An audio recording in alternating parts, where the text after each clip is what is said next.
আজকে আপনাদের জন্য নিয়ে আসলাম সেভয়ের এই যে ডিসকন আইসক্রিমটি। তো অনেকেই কিন্তু জানেন যে ডিসকন কিন্তু ইতিমধ্যে অনেক ভাইরাল হয়েছে। তো আপনারা কিন্তু বুঝতেই পারছেন যে আজকে আমি ডিসকনের রিভিউ দিতে আসলাম। তো বাহির থেকে আমি কিন্তু একটি ডিসকন কিনে নিয়ে এসেছি। তো অনেকেই বলতে পারেন যে পটুয়াখালীর কোথায় এই ডিসকন আইসক্রিমটি পাবো। তো পটুয়াখালীতে যেখানে যেখানে আইসক্রিমের দোকান দেখবেন আপনি সেখানেই পেয়ে যাবেন এরকমের ডিসকন আইসক্রিম। তো আমি কিন্তু পেয়ে গিয়েছিলাম আমাদের শান্তিবাগেই। তো আমি একটা কিনে নিয়ে এসেছি, আগে দেখবো টেস্ট করে কেমন লাগে। তারপর প্যাকেটটা খুলে যখন আমি এক বাইট দিলাম তো আমার কাছে মনে হলো যেন চকলেটের একটা স্বর্গ এখানে বসিয়ে রেখেছে উপরে। তো আইসক্রিমের উপরে কিন্তু মোটা করে চকলেটের এরকম একটি লেয়ার দেয়া থাকবে, তো যেটা খেতে কিন্তু অসম্ভব মজা। তো যারা চকলেট পছন্দ করেন, যারা চকলেট লাভার, তাদের জন্য কিন্তু বেস্ট লাগবে উপরের পার্টটি। তো যখন আমি ভিতরের এই সাদা অংশটি খেলাম তখন মনে হলো যে নর্মাল আইসক্রিমের মতোই, সেরকমের কিছু আহামরি কিছু নেই। আসলে নর্মাল যেভাবে আমরা আইসক্রিম খেয়ে থাকি 50 টাকা 60 টাকা করে কোন আইসক্রিম গুলো, সেরকমেরই লেগেছে, আহামরি কিছুই না। কিন্তু উপরে চকলেটের ওই যে মোটা লেয়ারটা ওইটা কিন্তু বেস্ট ছিল। এটা খাওয়ার পরে তারপরে আমি মাঝখানের অংশগুলো খেতে খেতে দেখলাম একটা কফির কালারের মতো একটু বের হলো। তো ভাবলাম এটাও মনে হয় চকলেট ভিতরে আছে। তো ভিতরে খেতে খেতে দেখলাম যে এখনো চকলেটের বিন্দু মাত্র কোনাও দেখতে পাচ্ছি না।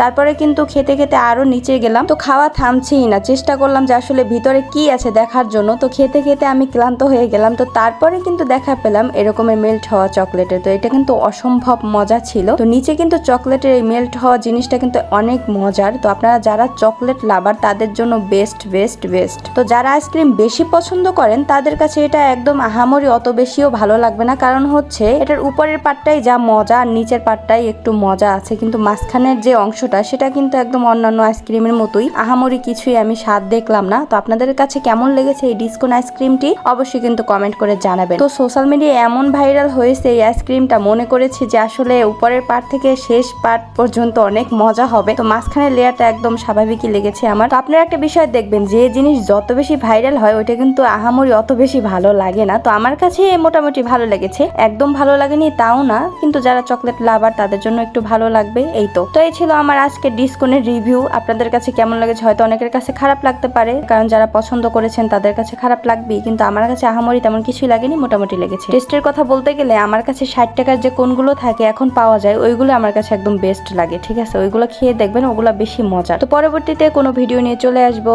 আল্লাহ হাফেজ, আসসালামু আলাইকুম। ভিতরে খেতে খেতে দেখলাম যে এখনো চকলেটের বিন্দু মাত্র কোনাও দেখতে পাচ্ছি না। তারপরে কিন্তু খেতে খেতে আরো নিচে গেলাম। তো খাওয়া থামছেই না, চেষ্টা করলাম যে আসলে ভিতরে কি আছে দেখার জন্য। তো খেতে খেতে আমি ক্লান্ত হয়ে গেলাম। তো তারপরে কিন্তু দেখা পেলাম এরকমের মেল্ট হওয়া চকলেটের। তো এটা কিন্তু অসম্ভব মজা ছিল। তো নিচে কিন্তু চকলেটের এই মেল্ট হওয়া জিনিসটা কিন্তু অনেক মজার। তো আপনারা যারা চকলেট লাভার তাদের জন্য বেস্ট বেস্ট বেস্ট। তো যারা আইসক্রিম বেশি পছন্দ করেন তাদের কাছে এটা একদম আহামরি অত বেশিও ভালো লাগবে না, কারণ হচ্ছে এটার উপরের পাটটাই যা মজা আর নিচের পাটটাই একটু মজা আছে, কিন্তু মাঝখানের যে অংশটা সেটা কিন্তু একদম অন্যান্য আইসক্রিমের মতোই, আহামরি কিছুই আমি স্বাদ দেখলাম না।